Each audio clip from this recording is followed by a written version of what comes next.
Hi, everyone. I'm Eva De Silva, Smile Train's Senior Manager of Programs Monitoring, Evaluation, and Learning. I'm honored to be joined here today by Cleft team psychologists, Dr. Meredith Albert, Dr. Alessia Johns, Dr. Leanne Magee, and Dr. Patricia Marik. In today's session, we will be discussing the COVID-specific challenges our panelists have been working through with their patients, as well as some of the other more evergreen issues that Cleft-affected families experience.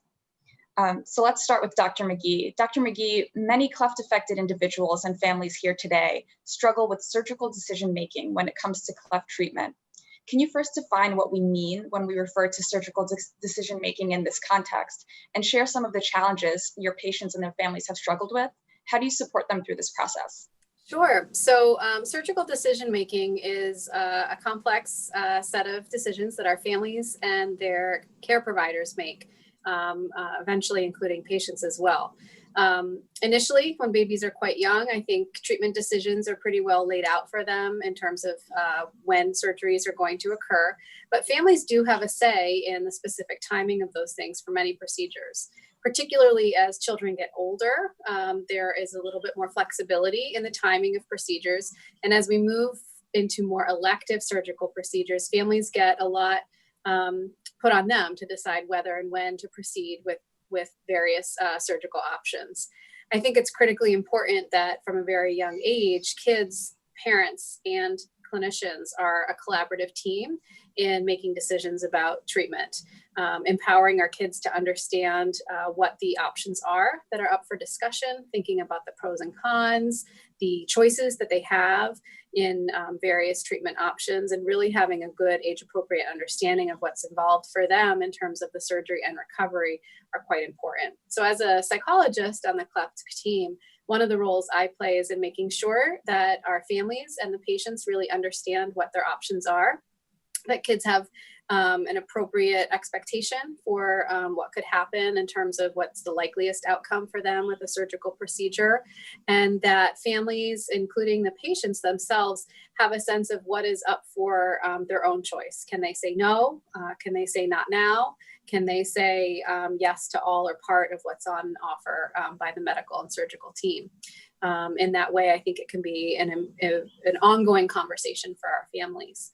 For some of our older kids, in our adolescence, we might reach a point where there could be some disagreement between patients, parents, and providers about whether or not to pursue an elective surgical procedure. And so that's an important conversation point to make sure that we're meeting each member of that decision-making group and trying to understand their perspectives, where they're coming from, and whether we can address any of the concerns that sometimes can be barriers to proceeding with care. Very often we might have a child think that one thing will be required of them, and when we can provide accurate information, they might be a little bit more likely to participate if they know they're not going to miss a year of school, or they can still play soccer this year. It can be really important to meet people where they are. And it's important to facilitate those conversations between parents and teens. A lot of our older patients are very burned out on care after multiple surgical procedures through their early childhood. And so sometimes there's just a natural resistance to wanting to do additional intervention. But we also then run into circumstances where teens are very well informed of their treatment options. They understand the short and long-term consequences of choices, and they still might end up at a place where they are opposing their parents' or their providers' recommendations for care. So one of the roles we have is helping families then get on the same page and think about what is the most appropriate choice for their child at that point in time, from not just a medical and surgical perspective, but from a broader quality of life perspective.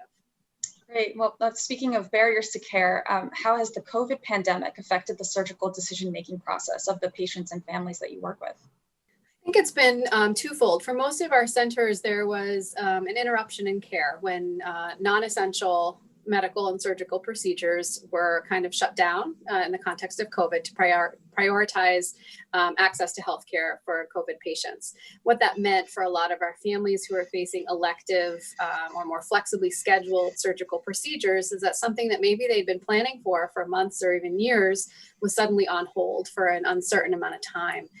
Which led to a lot of stress for our families. That might have been changes they've made with their work and their school plans, extracurricular activities to make room for surgery and recovery. And so they had very often worked quite hard to get things in place, only to have everything upended at home and at school and here at the hospital.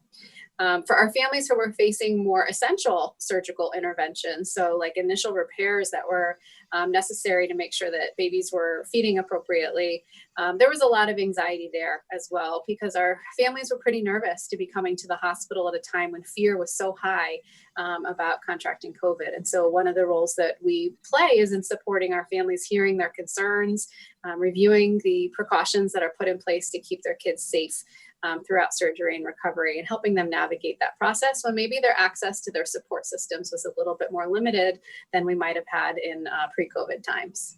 Thank you. Next question is for Dr. Johns. Dr. Johns, it's common for cleft-affected children to need additional services in school, from speech therapy and psychosocial support to accommodations for treatment-related absences. It can be challenging for parents to ensure that their child has an equal opportunity to keep up with their peers. How have the families you work with navigated some of these challenges? You're so right. School is such a crucial part of development for every child. And so for a child with cleft, it's even more so that we want to make sure that it's a supportive environment with all the services in place. And so a really good first step is to have families meet with the school, with the teachers, the administrators, to really explain their child's diagnosis and make sure there's no misconceptions on the part of the school staff, and explain what are the expectations for their medical and surgical care over time so that they also understand that. I'm sure as families have experience, school staff will sometimes not be as informed as we would like. So being able to take that role on can be very helpful. And also to talk about how they would like to address different peer and social concerns that can often come up within the school setting. And that really sets a positive tone that can help with ongoing collaboration, communication between the school and family. In public schools, by federal law, many of the children that we work with will be eligible for additional supports, either through a 504 plan or an individualized education program or IEP. And that will also make sure that they have accommodations for missing work or tests or additional activities because of their medical care and appointments or post-op time that they're out of school, as well as access to that all-important speech therapy, as well as other school services such as resource program RSP to help with any academic concerns, as well as additional services that can support their academic success. And being able to work with the medical team and different advocacy groups is always a good step if that initial conversation or ongoing communication doesn't bring about the type of services and support. There are lots and lots of supports externally from your team and from other groups to help families make sure that school is a positive experience for children with a cleft. And what type of new challenges are your patients encountering in this area due to COVID?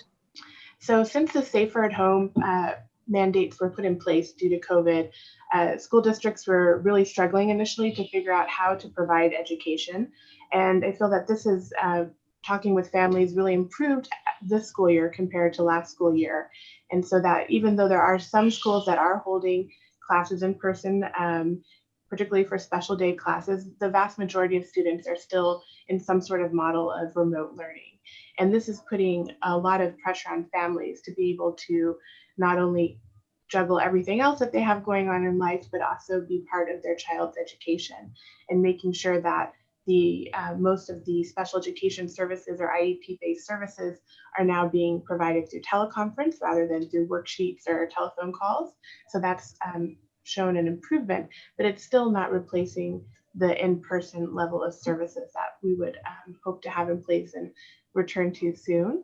And so I think continuing to work with advocacy groups to understand what will be the legal mandates that come out of the pandemic will be important for families, and medical teams will be keeping them up to date to make sure they have the appropriate access.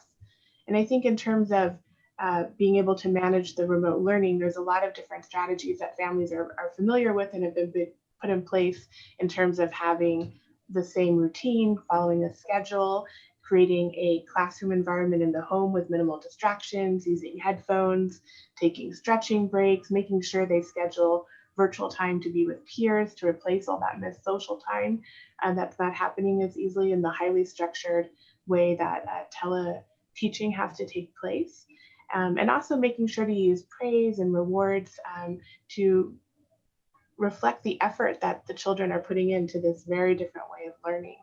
I think also making sure that families are attending to their own self-care in the midst of everything going on is actually helpful for their children, not only to see that positive example, but also to make sure that they're doing as well with their learning as possible. So the families have been incredible and they're taking so much on.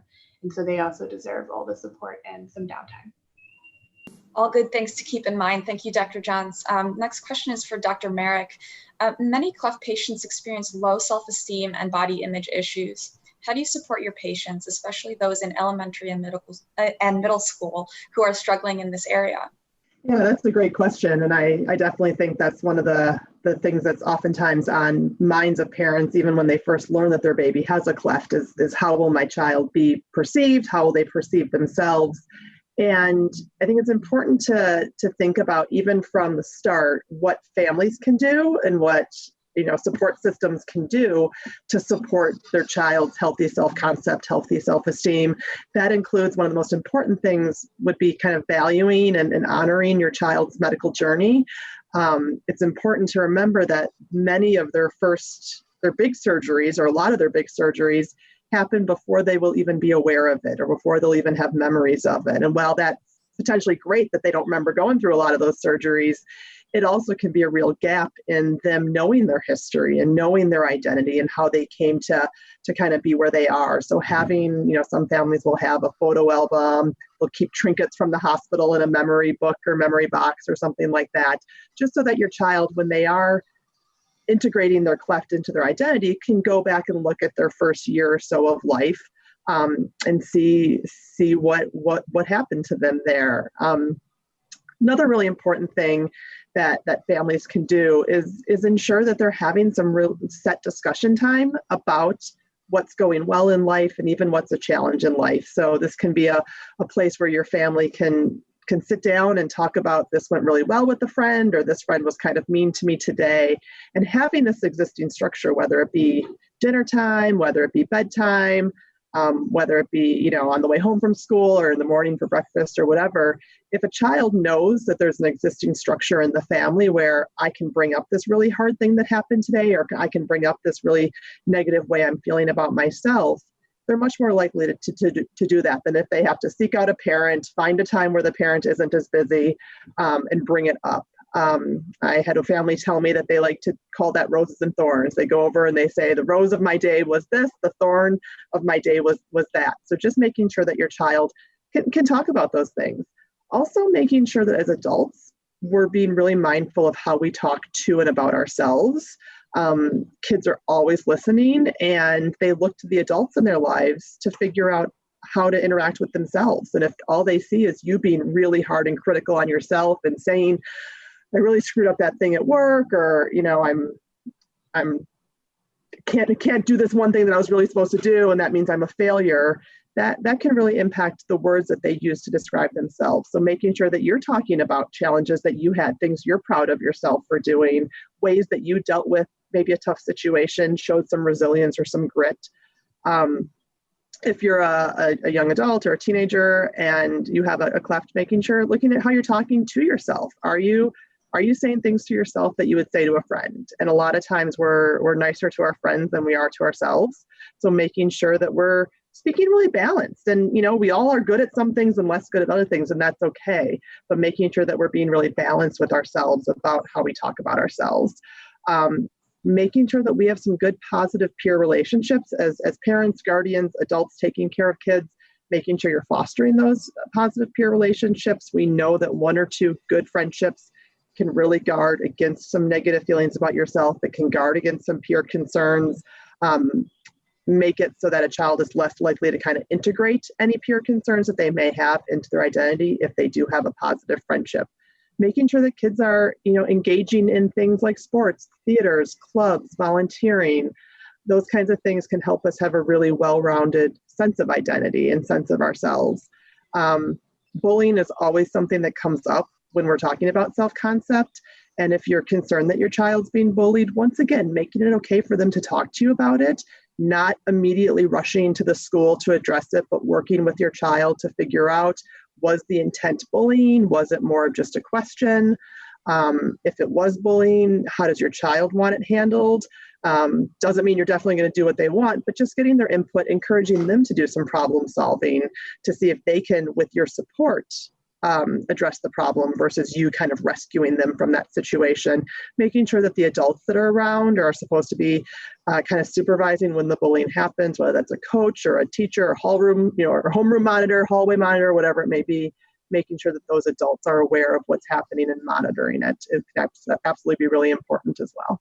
Right, and to bring this into the COVID context, mask wearing and Zoom learning or Zoom socializing during COVID have added new layers to these already complex body and self-esteem issues. What types of challenges have your patients discussed with you, and what techniques and approaches have you recommended to them? Absolutely. We're definitely seeing things that we maybe never would have predicted otherwise related to COVID. So with the increased masking, one of the things that we're hearing from our patients is that, especially if they're starting a new school or a new job or in any new situation, they sometimes realize a few weeks in that nobody knows that they have a cleft, because nobody can see their face when they have that mask on.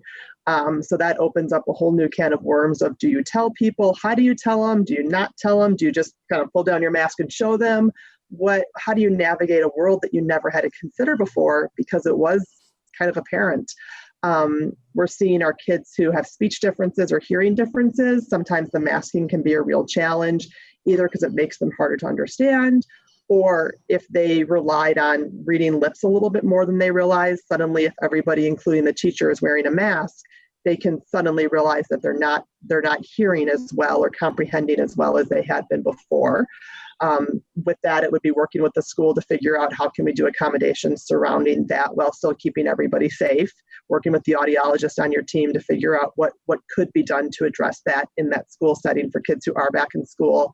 For kids who aren't in school, for kids who are doing more virtual learning, or really for anybody, we are all staring at ourselves much more than we ever did before. And we're very aware of how we look when we talk. We're very aware of how we look when we listen.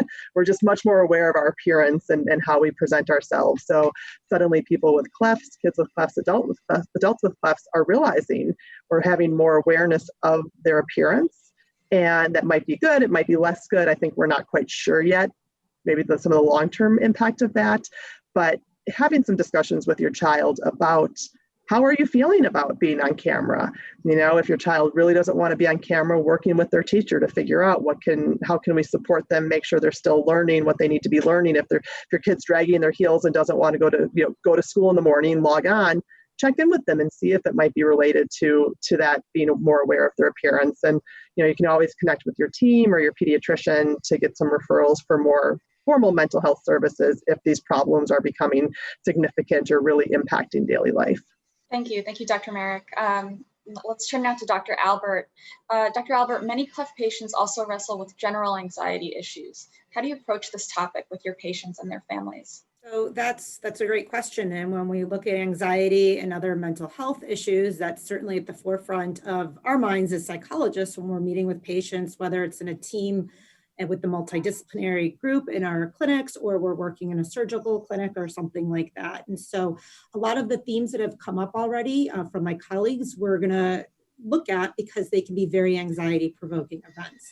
And so when we think about anxiety, we think about what are the symptoms of anxiety. So, and that looks different at different ages. So when you're talking about a child, are we talking about, do they feel restless? Do they have a lot of worries that are reported on a daily basis? Are they having a hard time focusing? Are they having a hard time managing their daily tasks and completing tasks and things like that? And so when we look at anxiety, again, it looks different at different age groups. And so we can look at it from the developmental level. So when we have a newborn baby come in for a first consultation, usually in a multidisciplinary team setting, we're not necessarily looking at a baby's anxiety. We might look at their temperament, but we're looking at how well parents might be adjusted.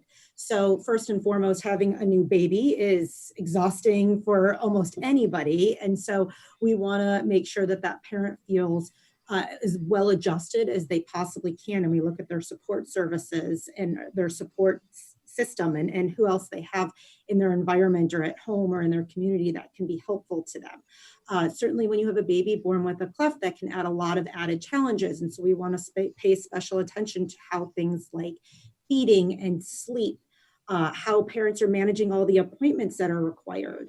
As Leanne mentioned earlier, we have different things like a lot of surgeries. And so for many kids, it's not just one surgery that happens in that first year of life, but it's multiple surgeries that happen. So we want to assess how anxious parents are, because we know kids aren't going to remember those surgeries.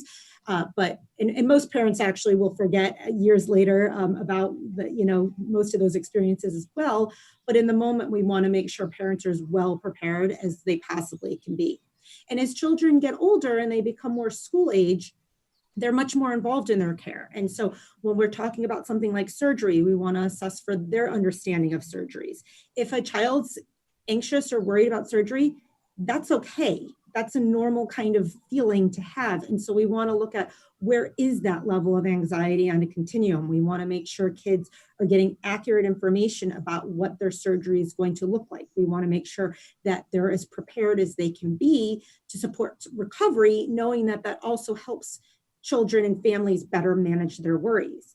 And in addition to things like surgery, we want to keep a close eye on worries related to other areas of functioning, such as academics and interpersonal experiences. And so these things were touched upon a little bit already, but we know, for instance, for academics, kids who have speech and language delays are more susceptible to reading issues. And so those are things that we want to assess for right away, and hopefully get remediation and appropriate interventions in right away to help prevent anxiety, to prevent school refusal, and all of those things that can come along when kids feel so worried about school and so anxious about their performance or how their learning is going for them. And the same thing with interpersonal experiences. When kids are so worried about how others see them or what they look like to other people, we want to assess for a child's understanding of what that anxiety is about and provide appropriate remediation. For instance, when a child's school age and kids are talking to them and asking them questions of what is that scar and why do you talk differently, and things like that, that kids can have appropriate answers to help better manage that anxiety that comes up around those situations, and also helps increase self-confidence and some of the other things we've already touched upon. And then as kids move into adolescence, some of those same themes, like how kids feel about their surgeries, worries about their surgeries, what feels normal worries, what feels less normal, or what feels more clinical in nature with those worries.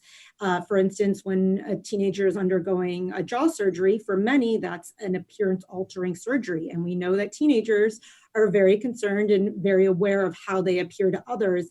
And so we want kids to be aware of what those changes might look like or how to anticipate those changes and cope with those changes as much as possible. And the same thing with school worries and things of that nature as they're moving forward. And again, when those worries don't feel under that normal umbrella of anxiety or feel exacerbated relative to what the situation is, we want to make sure that we're providing interventions, providing remediation, and referring for psychotherapy when appropriate. Great. And speaking of normal umbrella of anxieties, since the start of the COVID pandemic, have you seen a change in the types of anxiety your patients experience?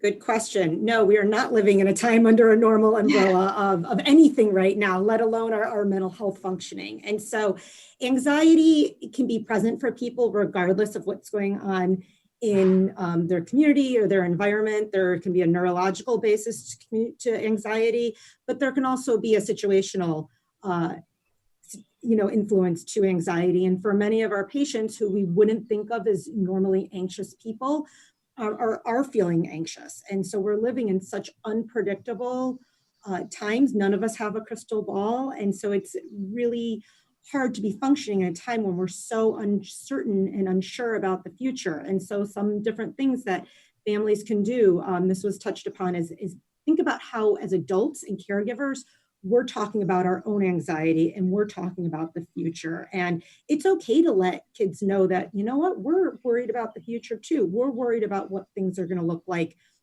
but do it in a way where you're able to process it together. And really think about it.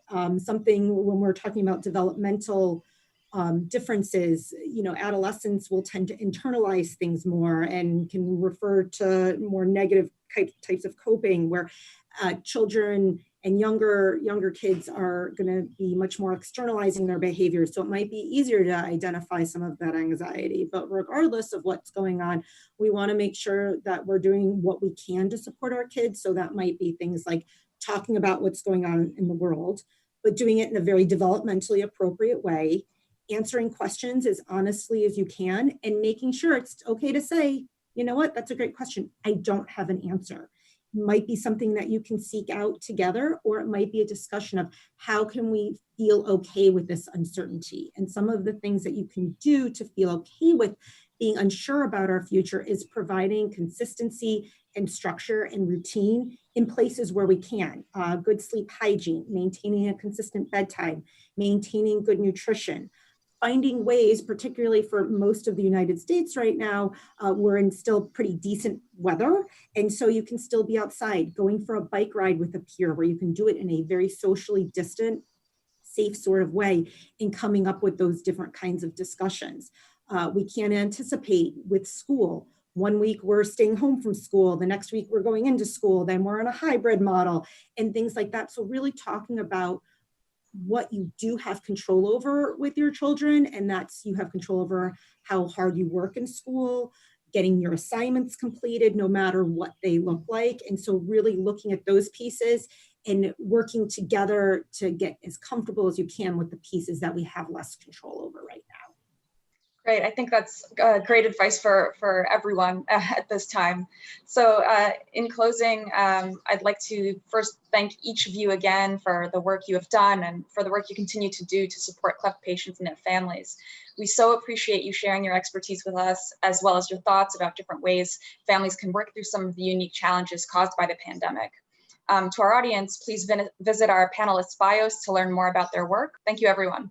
We hope you enjoyed this session. Please take the remaining time to visit our expo booth, get your portrait drawn, visit our video booth, or find an open discussion room.